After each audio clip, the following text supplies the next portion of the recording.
From the invention of the printing press through to engaging with AI, the Catholic Church and the papacy have often had a surprising relationship with technology. Many assume that the Church has struggled to keep up with the changing nature of the modern world, or that it has constantly sought to stop innovation. But the truth is much more nuanced than this. This video reveals the surprising relationship the Catholic Church has with technology by looking at the attitudes of various popes towards technological changes that revolutionized the world. The openness of some popes to harness new technology might just surprise you. One of the greatest technological revolutions the world has ever witnessed came with the invention of the printing press. Invented by Johannes Gutenberg around the year 1440, the new technology allowed, for the first time, the mass production of books and pamphlets, whereas beforehand manuscript had been the main way of preserving and circulating texts. The tool was particularly effective during the Reformation in the 16th century, when groups wishing to reform the late medieval Catholic Church published their ideas and protests, hence later becoming known as Protestants, and distributed them to the masses. Yet the papacy was equally aware of the value of the technology, and the first printed edition of the authorized Latin version of the Bible was published in 1455. In 1475, Pope Sixtus IV formally established the Vatican Library as a public institution, allowing scholars to access its vast resources. With the advent of the printing press, the library expanded rapidly, acquiring printed books alongside its ancient manuscripts, some of which are over 2 millennia old. In 1561, Pope Pius IV established a printing press at the Vatican. Later in 1626, Pope Urban VII founded a subdivision of the Vatican printing press, tasked with printing publications destined for use on Catholic missions abroad. This international division printed religious books, as well as dictionaries and grammatical texts, in as many as 23 languages for the global Catholic missions. So while the Church embraced printing technology for the spread of correct doctrine, it also quickly realised the risks, like the spread of texts which contained what they viewed as the unorthodox and heretical views of Protestants. If we fast forward to the early 20th century, we see a number of popes that begin to engage with the modern world as they found it, becoming more outward-facing and open to adaptation. Perhaps the most famous of these was Pius XI, who was elected pope in 1922.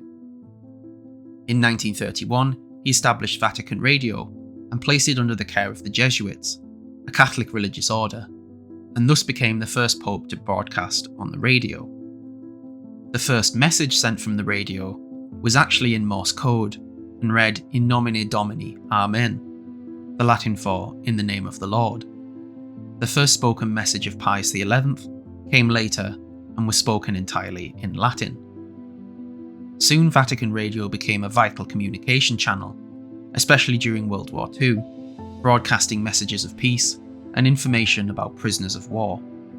Pius XI is also known for introducing the railway to the Vatican, despite his predecessor, Gregory XVI, outright banning it. In 1929, construction began on the railway line and station, which would link the Vatican to existing Italian railway networks. With a total cost of somewhere around £24 million, the project was a costly one. The station was officially opened in 1934 and was the only building within the Vatican to be hit during World War II. While in the years since the papacy has not used the railway as often, it was still sometimes used for commemorative events. In the 2010s, Pope Francis created a weekly special train from the Vatican City Station that is open to the public and is provided by the Vatican Museums and the Italian Railway. The invention of the television brought the papacy into people's living rooms, and Pope Pius XII was the first to appear on French TV in the 1940s. In the 1960s, the Catholic Church undertook an important gathering known as the Second Vatican Council, during which a new attitude towards technology was fostered.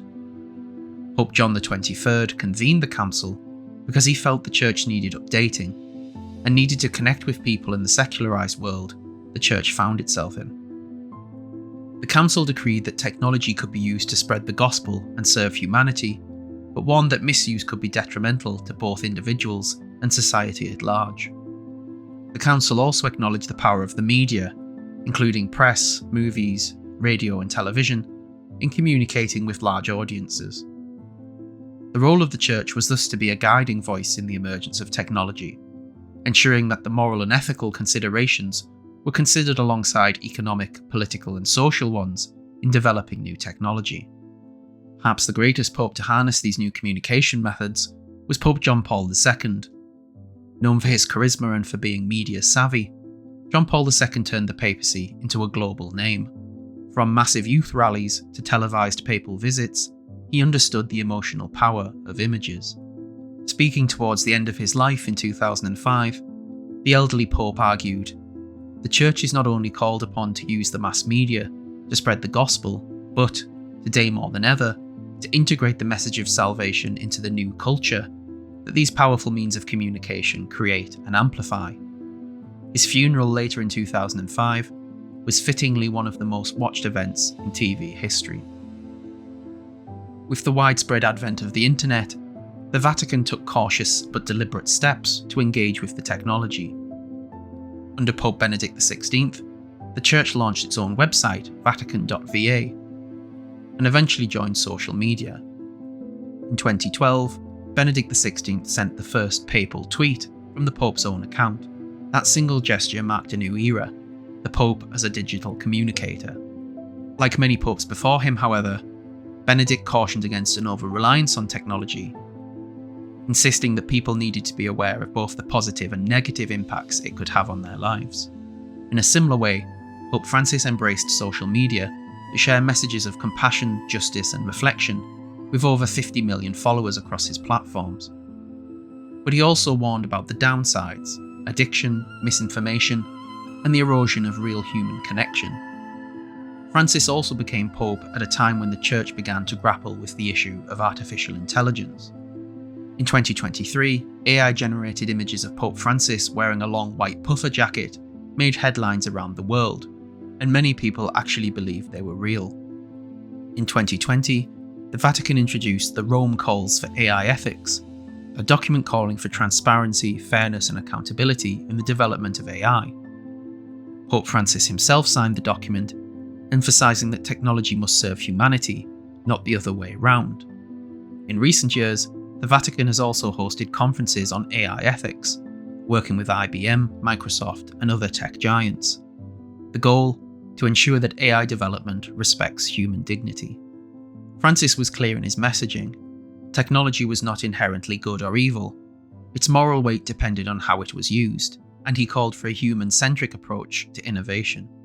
Despite only being a few weeks into his papacy, Pope Leo XIV has already signalled that AI will be a critical issue, stating that the immense potential of AI also requires responsibility and discernment in order for it to be used for the good of all.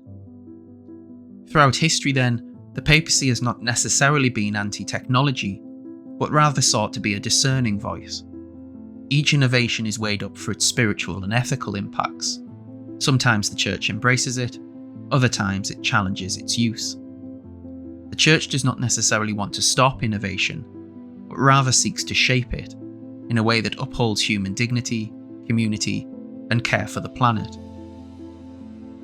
By engaging with technologies like the radio, television, social media, and AI, the papacy seeks to remind us of the moral and ethical issues innovation can bring, and the value of caution in an ever-changing world.